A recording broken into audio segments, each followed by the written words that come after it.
Listo. Entonces, bueno, vamos a dar inicio entonces a la reunión interinstitucional. Vamos a presentar un caso clínico.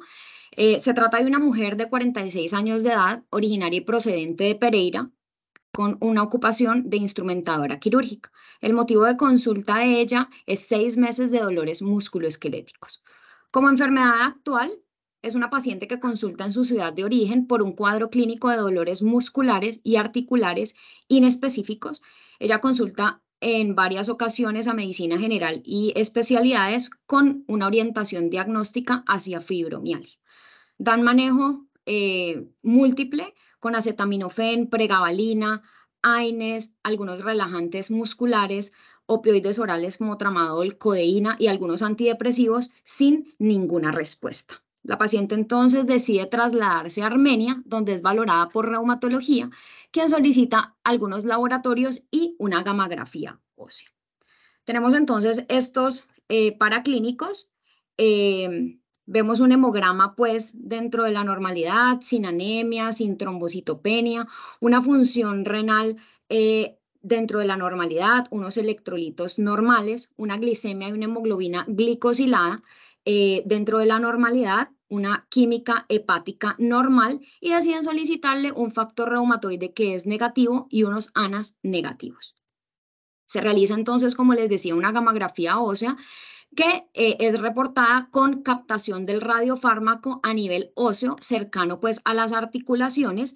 Entonces vemos a nivel de costilla, primera costilla derecha, vemos algunas captaciones del radiofármaco a nivel de las diáfisis humerales, en cuello femoral, en ambas rodillas y en ambos pies.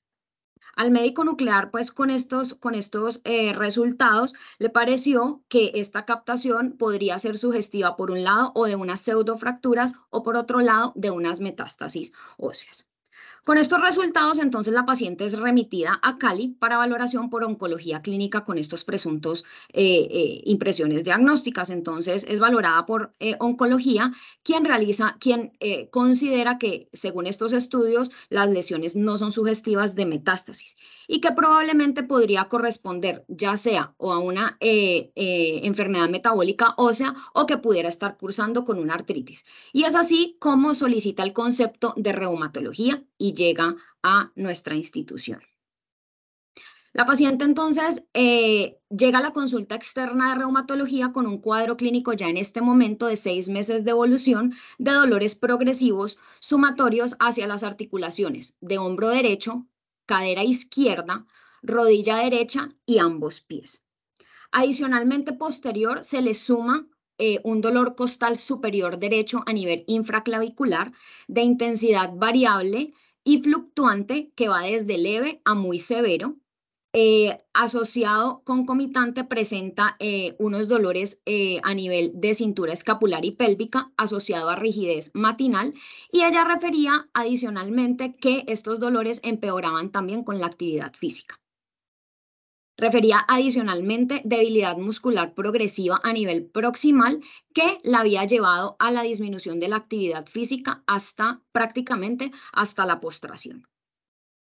Esta paciente pues en este punto con estos dolores pues musculoesqueléticos bastante atípicos, entonces llega a esta consulta y ya aquí tratando de enfocar un poco el caso, intentamos evaluar semiológicamente los hallazgos de esta paciente y empezamos a buscar algunos enfoques de dolor articular. Dentro de estos enfoques encontramos este curso del EULAR donde ellos dividen el dolor musculoesquelético en 3 grandes grupos: el dolor regional, el dolor generalizado y el dolor referido. Si hablamos del dolor regional, este principalmente se caracteriza pues por un dolor en un área específica. El dolor generalizado lo caracterizan en diferentes partes del cuerpo. Es más difuso, es más impreciso, sin lograr pues enfocar bien el dolor en alguna articulación o en alguna estructura musculoesquelética específica.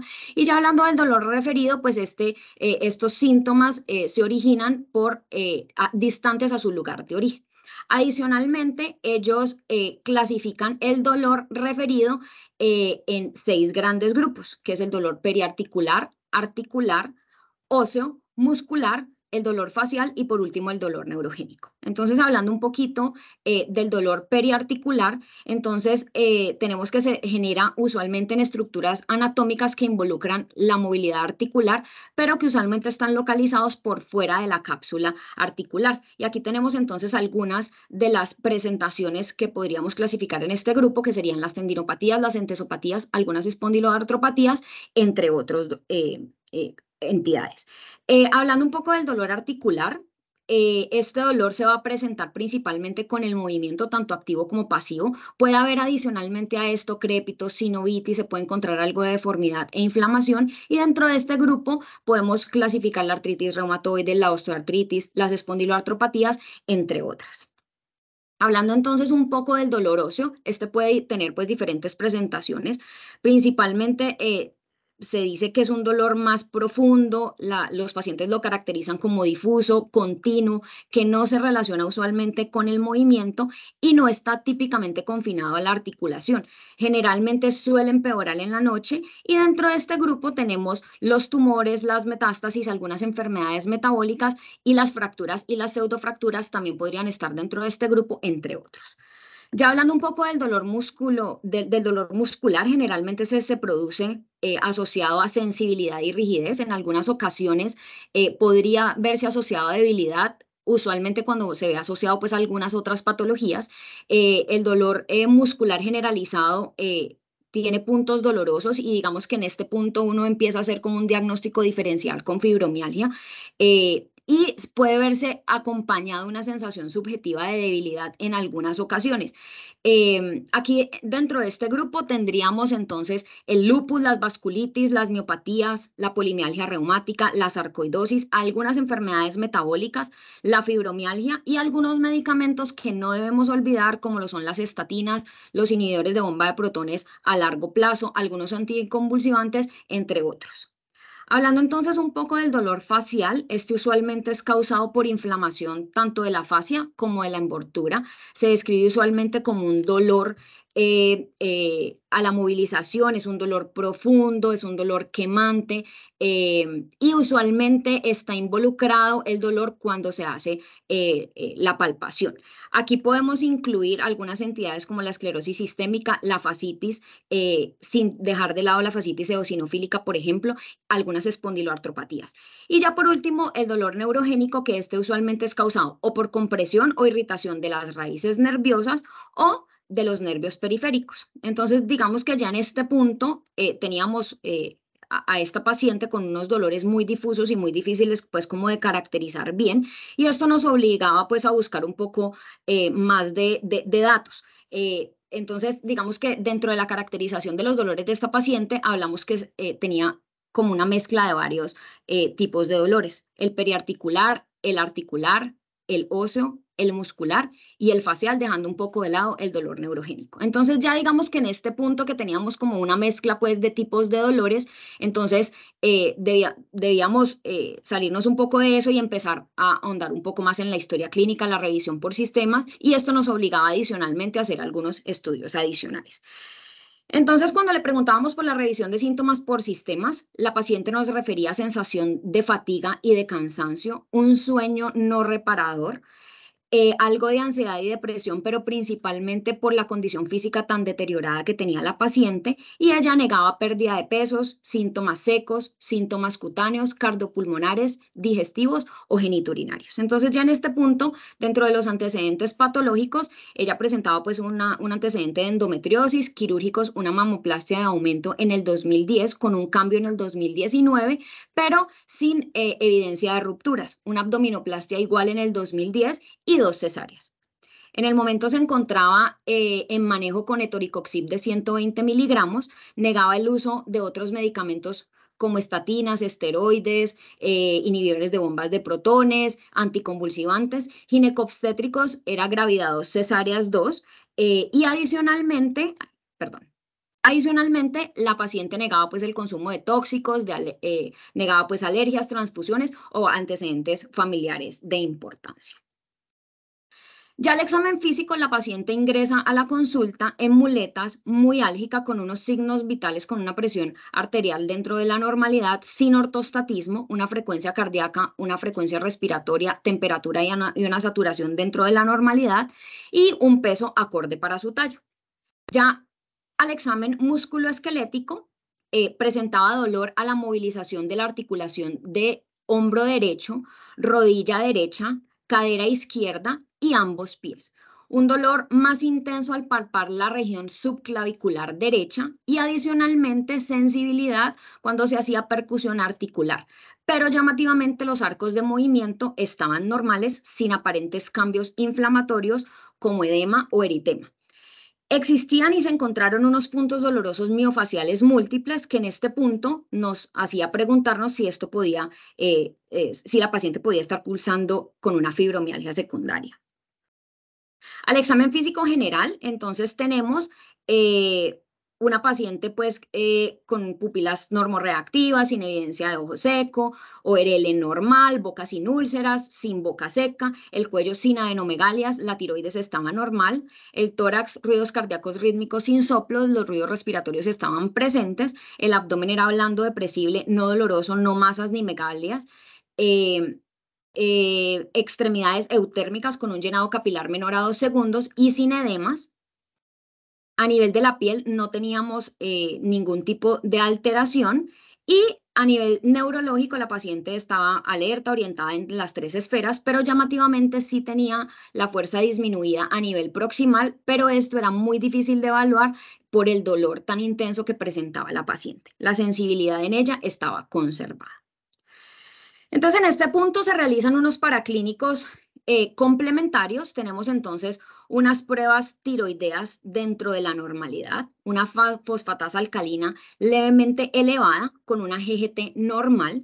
Tenemos un perfil fosfocálcico en el que tenemos un calcio normal, pero llamativamente tenemos un fósforo en 1,68, que esto nos lleva a pensar pues en una hipofosfatemia. El magnesio estaba normal, la albúmina estaba normal, la PTH normal y la vitamina D normal. Una CPK normal, unos reactantes de fase aguda negativos y una ferritina normal. Adicionalmente, se toma un perfil inmunorreumatológico donde tenemos unos ENAs que son negativos, unos anti-ENA por ambas técnicas negativo, un anti-CCP negativo, un complemento normal y unos ANCAs negativos. Tenemos unas inmunoglobulinas y una electroforesis de proteínas dentro de la normalidad, unas pruebas de coagulación, una vitamina B12, LDH y una enzima convertidora de angiotensina que era normal. El perfil infeccioso era negativo y teníamos unos gases arteriales normales. Un uroanálisis con un pH y una densidad normal, sin proteinuria y sin glucosuria. Y adicionalmente se le había realizado a esta paciente una densitometría ósea que era pues normal para su edad. Entonces ya con estos resultados y ante la presencia de una hipofosfatemia empezamos a pensar en cuáles eran las posibles causas de esta hipofosfatemia en esta paciente.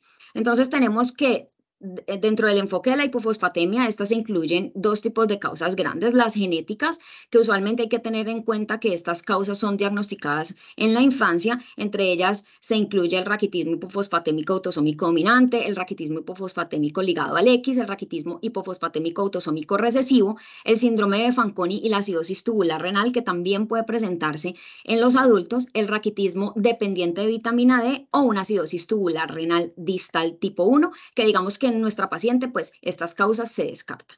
Ya dentro de las causas adquiridas, entonces tenemos varias entidades. Entonces, un hiperparatiroidismo, pues creemos que no lo tenía la paciente no cursaba con un déficit de vitamina D, dentro de sus antecedentes no estaba el alcoholismo, una hipofosfatemia post-trasplante, pues no era el caso, la alcalosis respiratoria aguda la descartamos, una cetoacidosis también, antecedentes de malnutrición o antecedentes de nutrición parenteral en nuestra paciente no los teníamos, la acidosis tubular renal la logramos descartar y por último debíamos tener en cuenta medicamentos. Existen unos medicamentos que es importante que tengamos en cuenta que producen hipofosfatemia. Estos son el imatinib, el tenofovir, la cetazolamida, la calcitonina, los glucocorticoides, el bicarbonato, el paracetamol que utilizamos con frecuencia, la carboximaltosa de hierro, aminoglucósidos, algunos anticonvulsivantes y el uso crónico de omeprazol.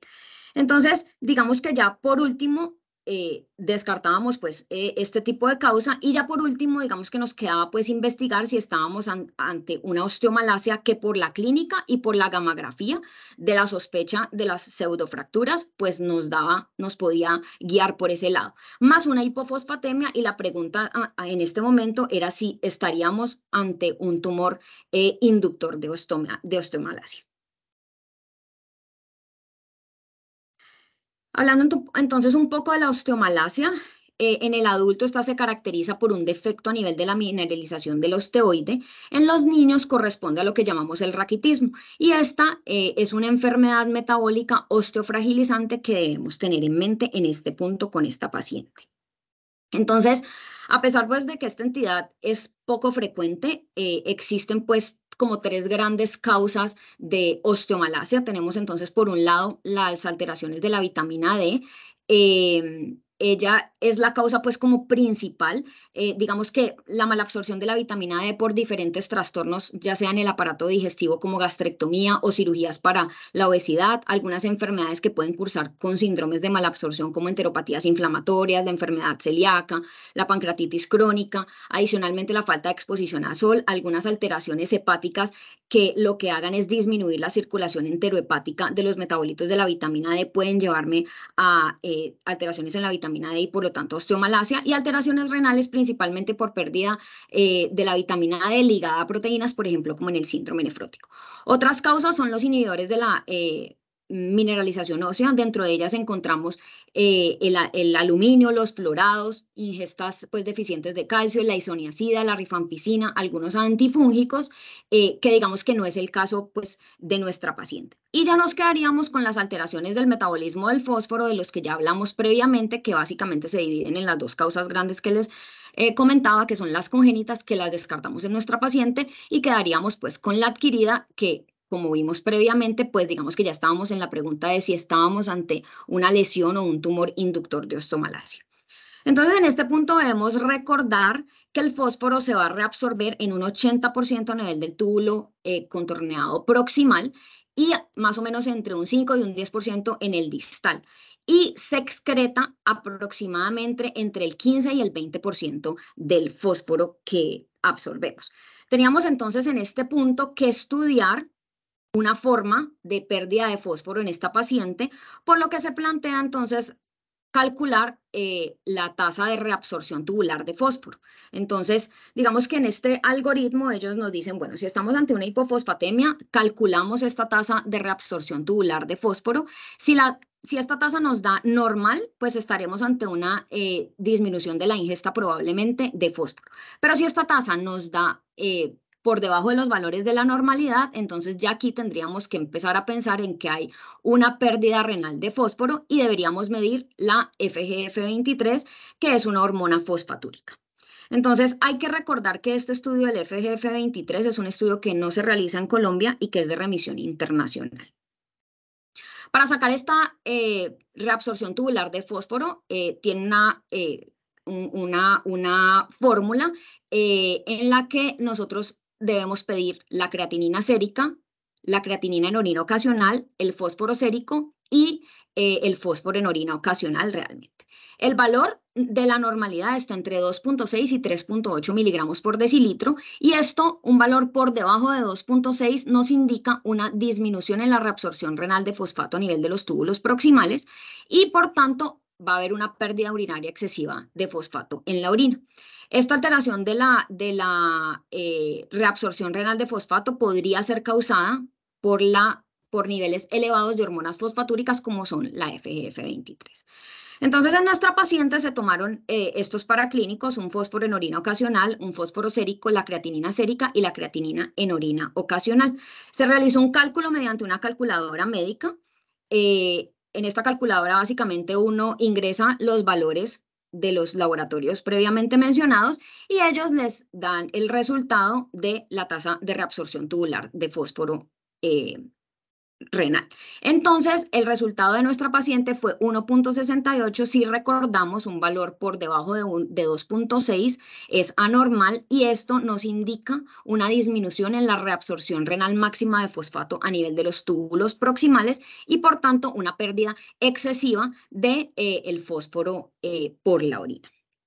Entonces, en este punto teníamos una paciente con una disminución en la reabsorción tubular de fosfato, más una sospecha de un tumor hiperfosfatúrico como causa.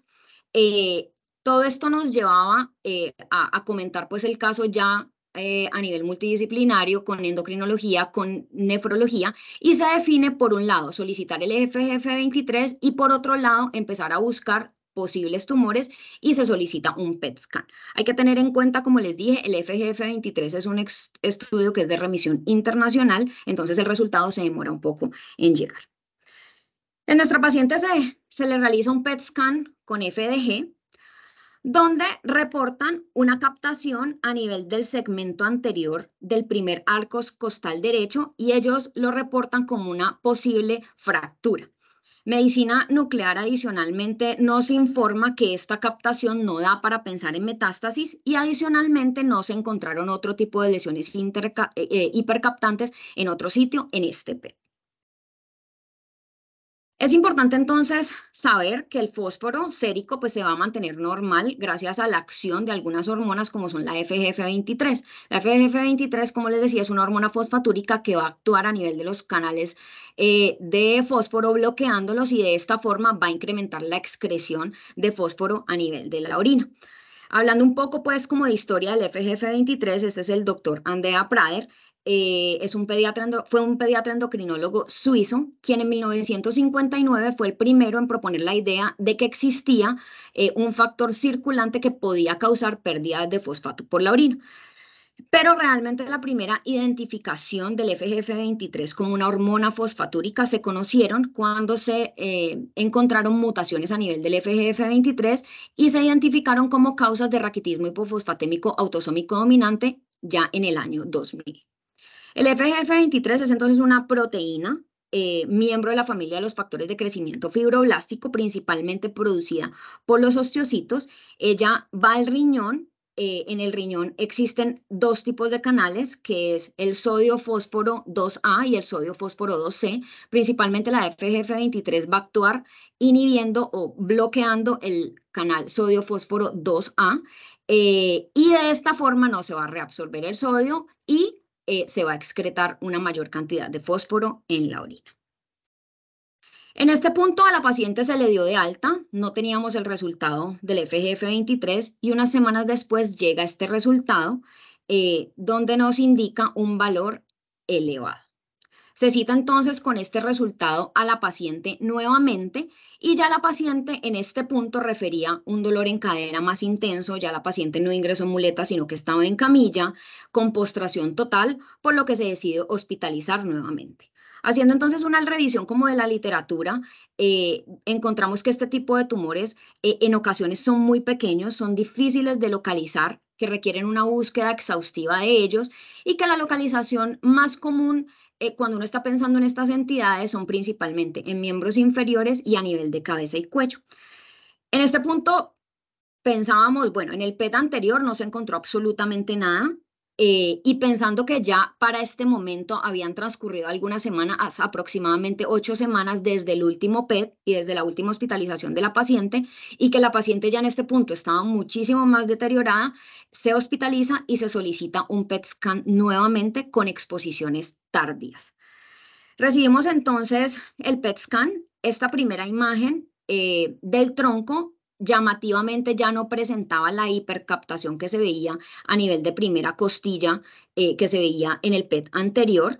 Y ya la segunda y tercera imagen llamativamente se observaba un foco pequeño de hiperactividad metabólica de baja intensidad que estaba localizado adyacente al margen interno del tercio medio de la diáfisis femoral izquierda, que no se encontró en el PET anterior. Adicionalmente, se encontraba un hipermetabolismo lineal transversal a nivel de cuello femoral izquierdo, que en el contexto de esta paciente probablemente estaba asociado a una pseudofractura. Entonces, con estos resultados y pensando que teníamos una paciente con una osteomalacia probablemente inducida por un tumor fosfatúrico, que previamente no habíamos encontrado este tipo de tumor y que ahorita encontrábamos una lesión que podía ser sugestiva, entonces se decide realizar una resonancia de miembros inferiores para caracterizar mejor esta lesión. En esta resonancia se encontraron algunos hallazgos típicos de osteomalacia. Aquí en esta imagen vemos un edema y unas pseudofracturas a nivel del cuello femoral izquierdo, a nivel de la metáfisis distal de ambos fémur y a nivel de la metáfisis proximal de ambas tibias. Encontrábamos también unas imágenes y se logró caracterizar mejor esta lesión en esta resonancia y se confirma una imagen que es nodular, lenticular, que es bien definida, que está adyacente efectivamente al margen medial de la diáfisis femoral izquierda y que realza con el contraste. Ya digamos que con todas estas herramientas estábamos ante un diagnóstico presuntivo de una osteomalacia inducida por tumor. La osteomalacia inducida por tumor es un síndrome paraneoplásico que es raro, afecta a hombres y a mujeres en igual proporción. La edad de presentación de esta entidad aproximadamente es entre los 40 y los 45 años, y en esta entidad se va a incluir la hipofosfatemia por una disminución de la reabsorción renal de fosfato y por tanto la pérdida del fósforo por la orina, secundaria a una producción paraneoplásico de factores fosfatúricos como la FGF23. Entonces, en esta entidad tenemos que el paciente puede cursar con debilidad muscular, dolores musculoesqueléticos, fracturas o pseudofracturas y una hipofosfatemia. Dentro de la osteomalacia inducida por tumor o TIO, los tumores pueden ser únicos, pequeños, en algunas ocasiones pueden ser indolentes, pero también se han descrito algunas metástasis o tumores malignos y que son difíciles de localizar realmente. La variedad más común de estos tumores es el tumor mesenquimal fosfatúrico y la localización más frecuente, como les había dicho previamente, es a nivel de cabeza y cuello y de extremidades. El diagnóstico a menudo es un reto, realmente por la inespecificidad de las manifestaciones clínicas, porque estos tumores usualmente son pequeños para detectarlos por métodos radiográficos convencionales. Y hay que tener muy en cuenta, y esto es muy llamativo, y es que la duración promedio de los síntomas antes del diagnóstico usualmente oscila entre los 2 meses y medio y 19 años, con un promedio de presentación y de diagnóstico de 2 años y medio. Entonces, digamos que ya con todas estas herramientas se comenta el caso con ortopedia oncológica y se decide llevar a la paciente a cirugía. Le realizan entonces una resección de la lesión paradiaficiaria de fémur izquierdo de aproximadamente 1 centímetro de diámetro, y con esto obtenemos el resultado de patología, donde nos reportan unas células tumorales de origen mesenquimatoso en áreas de matriz condroide y osteoide, y se realizan posteriormente unos marcadores de inmunistoquímica que son el CD56 y el SAT-B2, los cuales fueron positivos, y con esto se confirma el diagnóstico de un tumor fosfatúrico mesenquimal. Entonces, con todo esto, se le solicitan unos paraclínicos de control posoperatorio a la paciente, y vemos que tenemos un fósforo ya en 3.1 normal. Se le solicita también el fósforo en orina ocasional, la creatinina sérica y la creatinina en orina ocasional para nuevamente obtener y calcular la fórmula de reabsorción tubular de fósforo, y el resultado de esta fórmula da 3.1, que es un valor normal. Con esto se solicita nuevamente el FGF23 como seguimiento. Sin embargo, recuerden que este estudio pues es de remisión internacional y pues nos íbamos a demorar un tiempo en obtenerlo. La paciente empieza a tener una mejoría clínica progresiva en cuanto a disminución del dolor hasta desaparecer. La recuperación de la fuerza fue mejorando y la paciente sale ya definitivamente de la postración. Unas semanas después llega el resultado del FGF23, el cual en este punto ya es negativo. Entonces ya digamos que en este punto había una pregunta importante que hacernos, y es: ¿qué pasa si el PET FDG no detecta el tumor fosfatúrico. Entonces, los algoritmos diagnósticos de un TIO nos indican que después de una historia clínica, de un examen físico juicioso, de una valoración bioquímica juicioso, yo tengo opción de hacer o un PET-FDG o un PET-GADOTATE. Son como las dos vías. Nosotros en la Fundación Valle de Lili contamos con el PET-FDG porque el PET-GADOTATE solo se realiza pues en Bogotá. Vemos entonces que para los tumores inducidos por osteomalacia, la sensibilidad del PET-GADOTATE es del 100% con una especificidad del 80% y que del PET-FDG tiene una sensibilidad del 75% y una especificidad del 80%. Entonces, respondiendo a la pregunta de si no hubiéramos tenido localización de la lesión en un PET-FDG, ya habíamos comentado este caso con la paciente y acordado con ella la posibilidad de que si en este segundo PET no obteníamos la lesión, pues teníamos que pensar en realizar el PET-GADOTATE. Sin embargo, había otra pregunta importante y era, ¿qué pasa si yo no detecto el tumor en un PET, ni FDG, ni en un PET-GADOTATE? Entonces, el algoritmo diagnóstico, por otro lado, nos va a indicar que si yo no encuentro una lesión en estas imágenes funcionales, entonces yo debería hacer un tratamiento médico y hacer imágenes seriadas de seguimiento. Finalmente, el medicamento que se utiliza en este tipo de condiciones es el Burosumab. Este es un anticuerpo monoclonal IgG1 recombinante humano dirigido al factor de crecimiento fibroelástico 23, pero que en el momento digamos que tiene registro para el manejo del raquitismo hipofosfatémico ligado al X, que fue donde inicialmente se han hecho las descripciones de estos casos de hipofosfatemia. Ya finalmente y como conclusiones, es importante tener en cuenta que hay que tener muchísimo cuidado con el diagnóstico de fibromialgia. Además, rescatar la necesidad de un enfoque clínico juicioso en el diagnóstico del dolor musculoesquelético, de una historia clínica completa, una enfermedad actual detallada. La revisión de síntomas por sistemas es supremamente importante y un examen físico también completo y detallado. Hay que tener en cuenta la necesidad de escalonar de forma racional los estudios diagnósticos. Y por último, perdón. Y por último, informamos un nuevo caso de osteomalacia inducida por tumor con un tratamiento exitoso con la resección tumoral. Muchísimas gracias. Bueno, María Juliana, muchas gracias a ti por la presentación. Definitivamente es un caso, pues como la mayoría de los casos que hemos presentado acá, que nos traen un gran aprendizaje y pues definitivamente son cosas muy exóticas y muy raras, pero pues definitivamente están en nuestro medio y las estamos viendo y pues como tú lo anotas y quizás es pues una apreciación muy personal, creo que a veces sobreestimamos mucho la fibromialgia. Nos quedamos con que cualquier paciente con dolor generalizado y que llegue con fatiga y pues con síntomas de pronto depresivos y demás, ya se asume que es una fibromialgia y no hay que olvidar que la fibromialgia es un diagnóstico de exclusión. Entonces, por supuesto, e indudablemente, y si bien la gran mayoría pueden encajar en ese diagnóstico, pues hay detalles que pues muy finamente lo pueden ir orientando. Probablemente no un diagnóstico tan fino como el de ustedes, pero hay otras enfermedades inclusive metabólicas, endocrinas, hay cuestiones que se desarrollan también a la par y que uno puede tratar y ve cómo pueden cambiar también la situación. Pero por supuesto es clarísimo la presentación del caso de ustedes y cómo mejoró la paciente pues con la oportunidad y que afortunadamente le encontraron un tumor, como lo decías tú. En caso de que no lo hubieran encontrado, pues no sé la disponibilidad de este Burosumab que tanto hubiera sido factible acá, no tengo idea. ¿Eso sí se consigue aquí con facilidad o qué hubieran hecho en ese Pero caso? sí, doctor, pero la indicación real por el INVIMA es para la hipofosfatemia ligada al X, realmente. Ok, o sea, ahí hubiera sido complicado el tema. Exacto. Sí, sí están empezando a hacer estudios con respecto a los tumores inductores de osteomalacia, porque realmente pues el mecanismo funcionaría, pero no está todavía,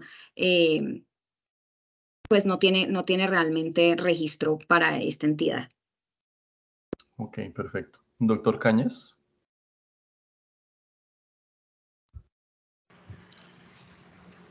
Bueno, buenas noches. No, nos sentimos muy contentos de presentar este caso. Un caso muy difícil. Al principio pues nos sentíamos con un vacío tremendo. Quiero comentarles a los que son docentes, pues nosotros, por lo menos en el grupo de nosotros, yo personalmente tengo proscrito el diagnóstico de fibromialgia en nuestro grupo. Cada vez que sale de fibromialgia, que vengan con ese, no señor, se sienta, hagamos una historia clínica completa. El caso típico es una paciente, digamos, posmenopáusica con dolores musculoesqueléticos, depresiva, tal vez con trastornos también, ya digo, cambios hormonales, etcétera, y que se hace ese diagnóstico. Un diagnóstico muy común que nosotros hacemos en estos casos es una forma de osteoartritis poliarticular dependiente de estrógenos.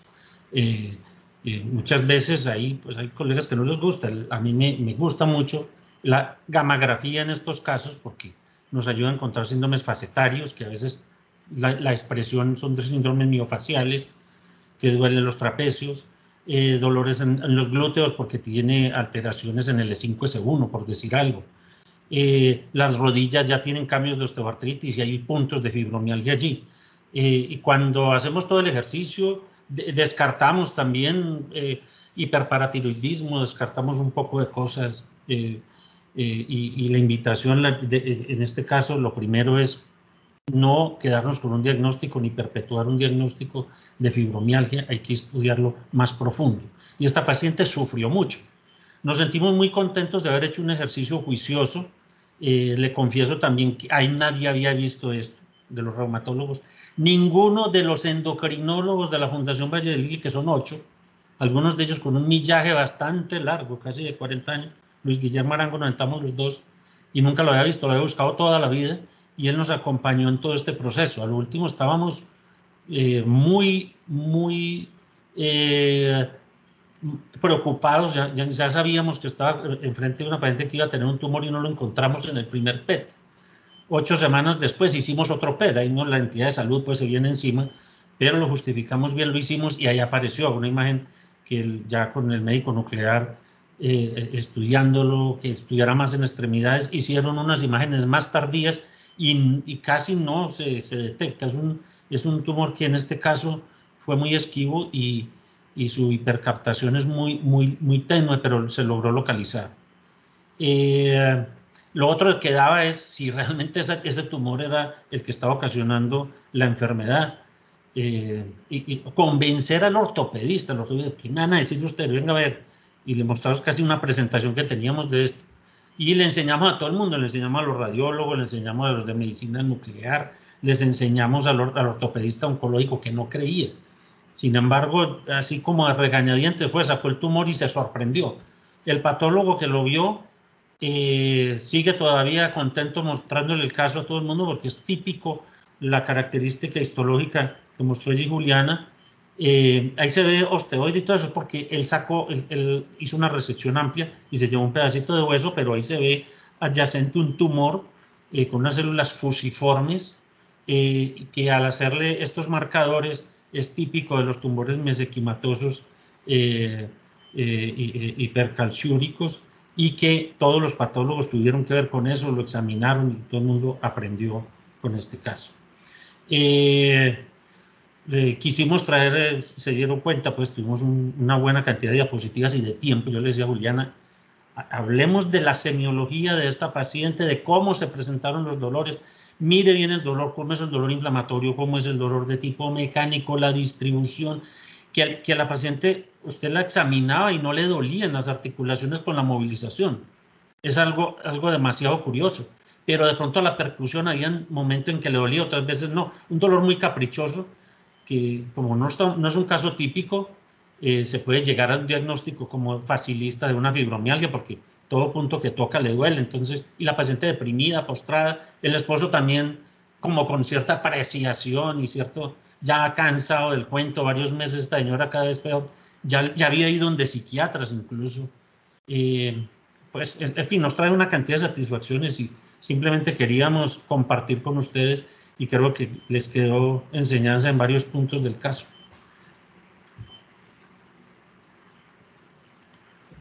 Sí, señor, de acuerdo. Muy interesante. El Burosumab era una pregunta que usted hizo. Esto, ¿se acuerdan de Rafael Barragán, los reumatólogos viejitos? Él fue el que prácticamente hizo la inducción de los biológicos en Colombia años atrás con el Enbrel. Fue el primero que estuvo y abrió ese espacio tan complicado, un medicamento costoso, etc. Rafael Barragán en este momento trabaja con enfermedades huérfanas y es el que prácticamente tiene de la mano la comercialización, entre comillas, de este medicamento. Yo me comuniqué con él y me dice que ya en Colombia, tal vez un médico en Medellín y otro en Bogotá lo estaban utilizando para casos como este que no encontraron el tumor. Cuando no se encuentra el tumorcito y no se logra sacar, hay que dar este medicamento. Y el medicamento viene de varias presentaciones porque como es para raquitismos, para darlo en niños, viene de distintas presentaciones para calcular por peso. En el adulto es una dosis alta y obviamente el costo es impresionante. Pero ahí está, es una posibilidad. Los pacientes se recomiendan estos algoritmos continuar con el Burosumab y seguir la búsqueda periódica del tumor. Siempre pues a través puede ser del PET convencional o pues con el PET con octeótrido, que es el caso pues que mencionó Julián. Perfecto, doctor, muchas gracias. Bueno, la doctora Gloria Vázquez. Doctora Glorita, ¿quiere abrir el micrófono o leo la pregunta? No, pues si me permiten felicitarlos, Sí, claro. Estoy admirada con este caso, pero admirada. Tengo una pregunta, Juliana, pero es pura ignorancia, franca ignorancia, no conozco nada de esto. ¿Cómo se explica que las lesiones óseas van y vienen? ¿Cómo se explica que aparezcan y desaparezcan? Realmente era porque eran pseudofracturas, doctora. Entonces, al hacer el PET posteriormente, ya la diferencia de 8 semanas, esa lesión pues ya no captaba. Esa es como la explicación realmente. Porque digamos que la de la cadera, sí, posteriormente, pues, sí ya se veía pues en el segundo PET, había algo de captación en el primero, que no era como muy caracterizable ahí, pero ya en el segundo sí ya dijeron esto es un trazo pues de una fractura y pues fue cuando la paciente ingresó ya en camilla, postrada, que tocó rehospitalizarla pues porque ya la cosa no estaba como muy bien, entonces básicamente esa sería como la explicación a su pregunta, doctora. Entonces, por ejemplo, en la gamografía que se veía esa lesión como en la clavícula, ¿era también posiblemente una fractura? Ok. Sí, señora. De hecho, el radiólogo de esa primera gamografía, que esa gamografía la trajo ella de afuera, él reportaba ahí que que esas captaciones podían ser o pseudofracturas o podían ser metástasis. Gloria. Muy interesante, muy interesante. Vea, hola, Carlos, ¿cómo estás? Muy bien, gracias. Esta paciente también por ahí después supimos, o por lo menos la recomendación que le dieron endocrinólogos y que cerraron la interconsulta rápido, que no, que es una hiporfosfatura, eso es una osteomalacia debido a la baja de fósforo y le recomendaron tomar fósforo. Ella empezó a tomar fósforo allá en Armenia mientras nos llegaba el EGF23 y podíamos hacer esto. Uno pensaría, no sé, con Elías, cuando estábamos en San Juan de Dios, que el doctor Iglesias fue un fanático de buscar enfermedades metabólicas del hueso. No sé si en algún momento vi un caso similar a este. Yo vi las publicaciones, pero no me queda claro si realmente fueron pacientes con esta situación. En algún artículo el doctor Iglesias habla de que habría que hacer el EGF23, pero eso no está en Colombia. La idea en esos casos, hasta el momento en que estábamos allá en Bogotá, era dar fósforo. Pero esta paciente tomó algo de fósforo. Tal vez eso modificó de alguna manera el dolor, la presentación, pero ese caso dramático que pensamos que al dar fósforo y al dar calcitriol, un paciente con osteomalacia se mejora rápidamente y que los músculos y que se recupera. En este caso no se dio eso. Yo, como se iba a volver a tomar seguramente el examen, estuve leyendo y el calcitriol altera el FGF23. El dar fósforo, hay que quitarle al paciente todo medicamento de esos varios días antes. ¿Qué hacen en la clínica Mayo? Si estuviéramos en la clínica Mayo y no encuentran el tumor, y como la mayoría están en las extremidades, toman el FGF23 en cada extremidad, por vena, a ver en cuál tiene el título más alto, y entonces empiezan a buscarlo en esa extremidad, o buscarlo muy regional a nivel de la sangre que viene pues de la cabeza y del cuello. Tienen un tumor, seguramente con estas características, con hipercaptación en la resonancia en T1 con gadolinio. Lo sacan intraoperatoriamente, hacen la extracción del tumor y solicitan el FGF23. Y a los minutos le están dando el resultado si realmente bajó en sangre, porque es inmediato el descenso. Es como cuando se opera una adenoma paratiroidea. Obviamente nosotros 2 tomas hicimos. Cada toma costó 1.500.000 pesos. Eso le tocó costearlo al esposo. Nosotros no podemos, apenas lo hicimos antes y después. Afortunadamente, el caso se pudo demostrar cómo se presentó acá. Pero más o menos esa es la... Y realmente los dolores de osteomalacia también pueden ser migratorios. Se hacen una pseudofractura, se cura en un lado o trata de repararse y se va para otro. Depende también del esfuerzo físico que haga la paciente. Tal vez esta costilla, ya que la paciente es muy deportista, y eso lo asoció a un ejercicio que hizo, eso pues de alguna manera trató de repararse allí y ya en el segundo PET ya no se vio. Ya la paciente volvió a su actividad deportiva, todo está muy bien. Muy bien, doctor, muchas gracias. Hay una pregunta del doctor Camilo Vargas que dice: buenas noches, ¿tuvo esta paciente alguna característica de los pacientes con raquitismo hipofosfatémico como absceso dental, entesopatía, por ejemplo? Bueno, realmente, como les explicaba al principio, el dolor era muy difícil de caracterizar para uno saber si el paciente cursaba o no con una entesopatía. Realmente la sospecha pues de una AR pues estaba, abscesos dentales realmente no tuvo la paciente, entonces pues digamos que por ese lado no pensamos en un raquitismo hipofosfatémico en ella realmente. Doctor Cañas. El doctor tal vez quiere decir allí autosómico recesivo o autosómico dominante. No hay, sí, esta es una enfermedad realmente adquirida. Es una paciente ya casi de 50 años que empieza con esto en forma aguda. Nos sentimos muy contentos porque esta paciente nos consultó y pudimos tener el diagnóstico casi que récord. Ya sospechábamos con él casi que a los pocos días de haberla tenido allí. Lo que pasa es que nos demoramos por la demora en el F23 y esto. La mayoría, hay pacientes que sufren, y esa diapositiva, Juliana, es muy importante. En el mundo hay demoras en el diagnóstico. Hay muchos pacientes, entonces seguramente que se mueren de esto sin diagnóstico. Hasta 7 años se pueden demorar. En este caso, pues se descarta la forma de raquitismo, digamos, autosómico recesivo o dominante. El más importante que genera el problema de la mutación del FGF23 es el raquitismo ligado a X, que es el que tiene la indicación prácticamente el burosumab.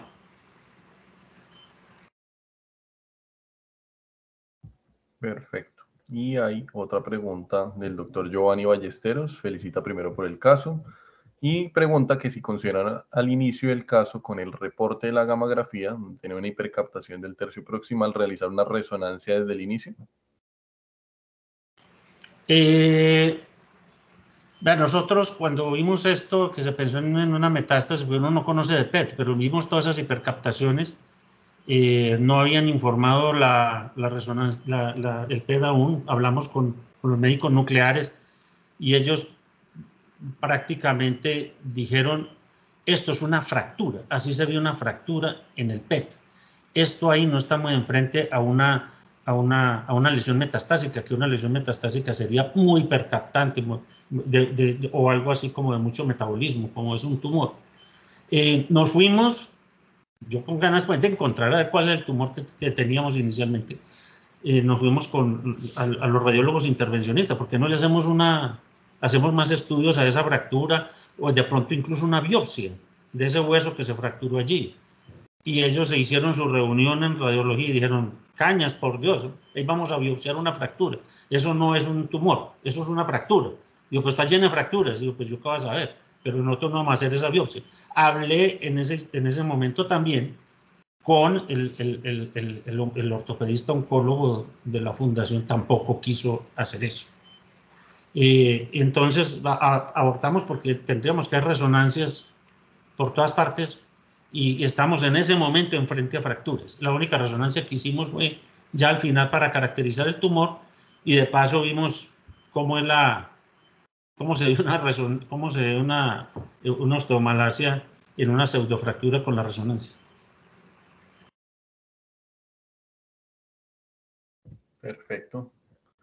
Bueno, no sé si alguien más quiera levantar la mano, algún comentario especial, algún aporte, alguna pregunta adicional, aprovechando que pues tenemos un caso muy interesante y pues indudablemente María Juliana y el doctor Cañas están absolutamente empapados del tema porque les tocó recorrer un largo camino para llegar a este diagnóstico.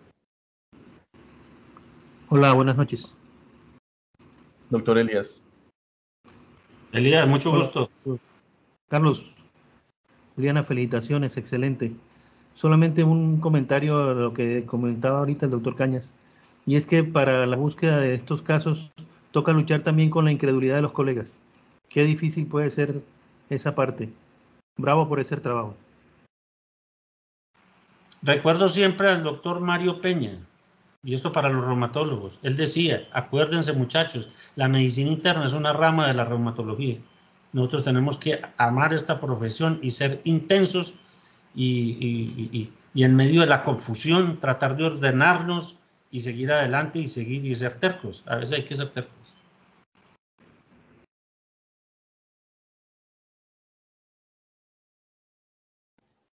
Perfecto. Bueno, no sé si hay algún comentario más, doctor Cañas, María Juliana, que nos quieran compartir ya como para probablemente cerrar con broche de oro esta presentación.